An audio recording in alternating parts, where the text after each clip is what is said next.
በመጀመሪያ ዲነል እስላምን ያገኘሁት ማለት ነው በአንድ ነገር ነው። እሱም በእግዚአብሔር ቃል በሚባለው በመጽሐፍ ቅዱስ ነው። አንደኛ ኢየሱስ ክርስቶስን መጀመሪያ ኦርቶዶክስ ነበርኩኝ። መጀመሪያ ኦርቶዶክስ ሆኜ አብ ወልድ መንፈስ ቅዱስ ሶስት አምላክ እንዴት አንድ አድርጎ ማምለክ እንደሚከብድ ላሳያቸው። አብ እግዚአብሔር ነው ብለው ከሰየሙት፣ ወልድ ልጅ ነው ከተባለ፣ መንፈስ ቅዱስ አብሳሪ ነው ከተባለ፣ አንድ አድራጊ ነው ከተባለ ኦኬ የቱን ነው መቀበል ያለብኝ? አንድ አምላክ ነው ያለው ብለውኛል እኮ። አንድ አምላክ ነው ያለው ብለው ካስተማሩኝ አንድ አምላክ ነው ያለው ብዬ አምናለሁ። ግን ደግሞ ኢየሱስም አምላክ ነው ብለን ከተቀበልን ስሙን መድኃኔዓለም ብለን ይዘነው ስሙን መድኃኔዓለም ብለው በብዛት መድኃኔዓለም ተብሎ ነው በኦርቶዶክስ ምን የሚጠራው። እሱን ጌታ ከተባለ ማለት ነው ወልድ መድኃኔዓለም ነው ከተባለ፣ አብ እግዚአብሔር ነው ከተባለ ሁለት አምላክ አላመለኩም? በትክክል ሁለት አምላክ ነው ማመልከው ማለት ነው። ለዚህ ደግሞ ሁለት አምላክ ነው ማመልከው። ለምንድን ነው ታዲያ ሁለት ማመልከው? አንድ አምላክን አላመልክም ወይ? ጴንጤ ሆኜ ብዬ ጴንጤ ሆንኩኝ። እሺ በዚህ ዛነቴ ጴንጤ ሆኜ ኢየሱስ ጌታ ነው ይላሉ። እሺ ኢየሱስ አምላክ ነው፣ ሰማይና ምድርንም የዘረጋው እርሱ ነው ኢየሱስ ነው ይላሉ። እሺ ከዛን ደግሞ ዮሐንስ ወንጌል ደግሞ ዮሐንስ መጥምቁ ዮሐንስ ኢየሱስን ሲያጠምቀው ማለት ነው ከሰማይ አብ እግዚአብሔር እንደዚህ ብሎ ተናግሯል። እርሱ የምወደው ልጅ እርሱን ስሙት ብሏል። እሺ ከዛን ኢየሱስም መጽሐፍ ቅዱስ ላይ እኔ ሰው ነኝ ብሎ ተናግሯል። ዮሐንስ ወንጌል ላይ ገብታችሁ ማንበብ ትችላላችሁ ከፈለጋችሁ። ቦታውንም ነግራችኋለሁ ከፈለጋችሁ። እኔ ሰው ነኝ ብሎ ተናግሯል። ሰው የሆነን ሰው ዮሐንስ ወንጌል ምዕራፍ 17 ቁጥር 20 ላይ ይናገራል። ሰው መሆኑን ይናገራል ኢየሱስ። እኔ ነብይ ነኝ ብሏል ዮሐንስ ወንጌል ላይ። ነብይ ሆነንና ሰው የሆነን አምላክ እንዴት ነው ማምለክ የሚቻለው?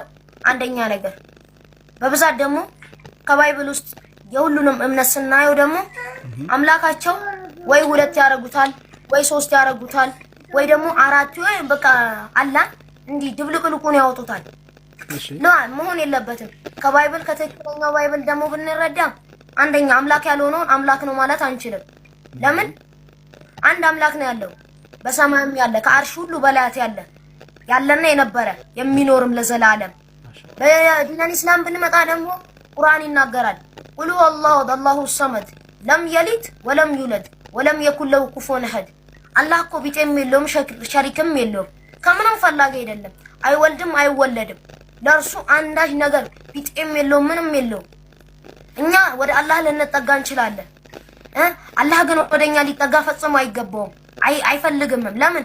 ኤልሻዳይ ጌታ ነው፣ አዶናይ ጌታ ነው፣ ትልቅ ጌታ ነው አላህ ማለት ነው። እና አላህ Subhanahu Wa Ta'ala ካልተወለደ ስንት ነው ታዲያ? አንድ ነው ያለና የነበረን ነው። በሳይንቲስቶችም የተረጋገጠ ዲነል እስላም እውነት መሆኑን ሳይንቲስቶችም አረጋግጠውታል። ይሄንን ደግሞ ማለት ነው ማስረጃም አለን። አሁን እንደውም በቅርብ ቲክቶክ ላይ ቪዲዮዎች ላይ በብዛት ተለቆ ነበር። ሳይንቲስቶች ተመራምረው ጨረቃ ሁለት ቦታ ተሰንጥቃ ነበር። የነብዩ መሐመድ ሰለላሁ ዐለይሂ ወሰለም አላህ Subhanahu Wa Ta'ala ረድቷቸው ያሳያቸው ተአምር ነው። ጨረቃን ሁለት ቦታ አድርገዋታል። ይሄ ደግሞ ማለት ነው ዲነል እስላም ቁርአናችን ይናገራል። ይሄንን ሌላ ቦታ መጽሐፍ ቅዱስ ይናገራል ወይስ ምን ይናገራል? አይ ተአምራት የሰራ ሁሉ ጌታ ነው ብለው ሊቀበሉት ነው። ነብዩ መሐመድ ተአምርን ስለሰራ ጌታ ነው ብለን አልተቀበልነው፣ ሰው ነው። ለምን? ነብዩ መሐመድ ሰለላሁ ዐለይሂ ወሰለም ስለ አላህ አንድነትና ስለ አላህ ኻሊቅነት ስለ አላህ ትልቅነት ብቻ ነው እየተናገሩ የነበሩት እንጂ እኔ አምላክ ነኝ በእኔ መኑ ብለው አላስተማሩ። ኢየሱስም ቢሆን እኔ አምላካችሁ ነኝ እመኑ ብሎ አንድ ቦታ መጽሐፍ ቅዱስ ላይ እንኳን ከባይብል ብንጠቅስ የለም። እንደተማርነው እንደሌላም ህገ መሰረቱ የለም መጽሐፍ ቅዱስ ላይ ማለት ነው። ለዚህ ደግሞ እንዴት ነው ታዲያ ኢየሱስ ጌታ ነው ብዬ አምኜ ምን ለመቀበል ዝግጁ የሚያደርገኝ? ለዚህ ማለት ነው ኢየሱስ ሰው ነው ምን ጊዜም ሰው ነው ብለን እናምናለን እኛ ሙስሊሞች።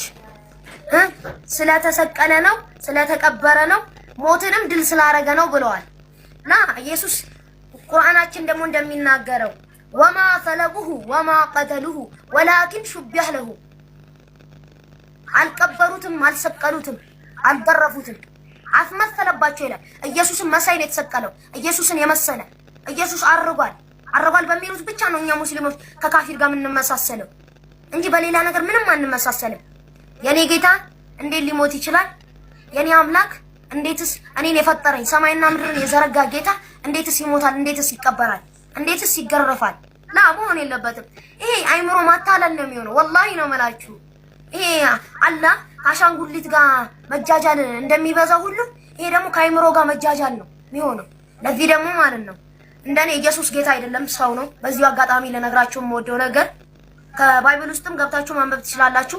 ኢየሱስ ክርስቶስ ሰው ነው፣ ጌታ አይደለም። እርሱም ደግሞ ለጠፉ በጎች ለእስራኤል ቤት ብቻ ነው የተላከው። ማቴዎስ ወንጌል ምዕራፍ 15 ቁጥር 24 እኔ የተላኩ ለጠፉ በጎች ለእስራኤል ቤት ብቻ ነው ብሏል። ኢየሱስም የተላከው ለጠፉ በጎች ለእስራኤል ቤት ብቻ ነው። መጽሐፍ ቅዱስ እንኳን ይናገራል ዓለምን ሁሉ ገዢ አንድ ነብይ ይመጣል ብሏል። እርሱም ከኔ በላይ ነውና እርሱን ስሙት ብሏል። ማን ነው ታዲያ ነብዩ?